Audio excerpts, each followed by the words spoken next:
কোথাও টায়ার জ্বালিয়ে বিক্ষোভ, কোথাও বা উঠছে স্লোগান। দ্বিতীয় দফার প্রার্থী তালিকা প্রকাশের পর থেকেই ক্ষোভ উগড়ে দিচ্ছেন খোদ দলের কর্মীরা। এক মাসের মাথায় বাংলায় ভোট, তার আগে বিজেপির অন্দরে প্রার্থী নিয়ে অসন্তোষ। মান ভাঙাতে পারবে তো শীর্ষ নেতৃত্ব? বৃহস্পতিবার সন্ধ্যায় আচমকাই ক্ষোভে ফুঁসতে শুরু করে জঙ্গিপুরের বিজেপি কর্মী সমর্থকরা। দ্বিতীয় দফার তালিকা প্রকাশ হতেই ক্ষুব্ধ হয়েছে পদ্ম কর্মীদের একাংশ। আসন্ন নির্বাচনে জঙ্গিপুরে প্রার্থী করা হয়েছে চিত্ত মুখোপাধ্যায়কে, তাই দলের সিদ্ধান্তের বিরোধিতা করে পথে নামেন বিক্ষোভকারীরা। রঘুনাথগঞ্জ ফুলতলা মোড়ে রাস্তা অবরোধ করে চলে আন্দোলন।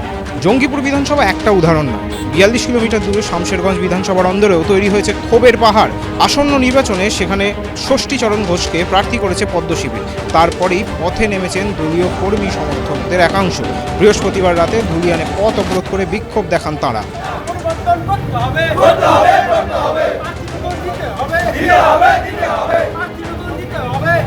ওঠে স্লোগান, প্রার্থীর বিরুদ্ধে ক্ষোভ চড়ান কর্মীদের একাংশ। আর সেই বিক্ষোভে নেতৃত্ব দেন ধুলিয়ান টাউন বিজেপি সভাপতি মনা ঘোষ এবং বিজেপি টাউন সহসভাপতি প্রকাশ রজক।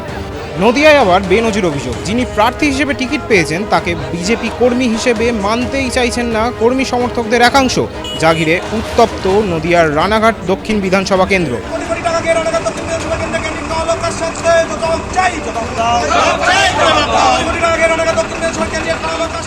ওই কেন্দ্রের বিজেপি প্রার্থী অসীম কুমার বিশ্বাসকে মেনে নিতে পারছেন না কর্মী সমর্থকরা। তাই প্রার্থী বদলের দাবিতে রানাঘাটের জাতীয় সড়কের সার্ভিস রোডের পাশে জেলা বিজেপি কার্যালয় ঘিরে চলে আন্দোলন। এ তো গেল দক্ষিণবঙ্গের কথা, কিন্তু উত্তরবঙ্গ, সেখানে কি পরিস্থিতি? বাংলায় গেরুয়া শিবিরের পায়ের তলায় মাটি শক্ত করেছে উত্তরবঙ্গ। যদিও গত লোকসভা নির্বাচনে সেখানে কৌশল বদলে কিছুটা প্রত্যাঘাত করেছে তৃণমূল। এবার আসন্ন বিধানসভা নির্বাচনকে মাথায় রেখে প্রার্থী ঘোষণা করতে ক্ষোভ দানা বেঁধেছে উত্তরবঙ্গেও। মাল বিধানসভা কেন্দ্রে প্রার্থী করা হয়েছে শুক্রা মুন্ডাকে, তারপরেই চড়ে পারো। বৃহস্পতিবার মাল শহরের গুরজং ঝোড়া মোড়ের বিজেপির দলীয় কার্যালয়ে টিনের গেট ভেঙে ভেতরে ঢুকে যায় বিক্ষুব্ধ বিজেপি নেতাকর্মীরা। তারপর চলে ভাঙচুর, ছিঁড়ে ফেলা হয় পতাকাও। বিজেপির বিক্ষুব্ধ নেতা পিলাতুস ওরাও ও অনিল ওরাওদের অভিযোগ, মাল বিধানসভায় দলের যথেষ্ট যোগ্য প্রার্থী ছিল, তাদের সুযোগ না দিয়েই বাইরের প্রার্থী চাপিয়ে দেওয়া হয়েছে।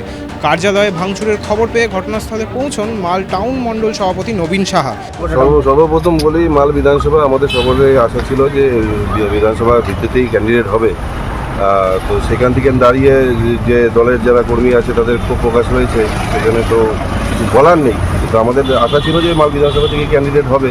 এবার দলের যারা নেতৃত্ব আছেন, যারা সিদ্ধান্ত নেওয়ালা আছেন, তারা যে সিদ্ধান্ত নিয়েছেন তার পরিপ্রেক্ষিতে এই ঘটনা, এগুলো কিছু বলার নেই। ক্ষোভ নয়, বরং শান্ত গলায় তিনি বলেন, আমরাও আশা করেছিলাম স্থানীয় কেউ প্রার্থী হবে। ABP live. এবিপি আনন্দ, এগিয়ে থাকে, এগিয়ে রাখে।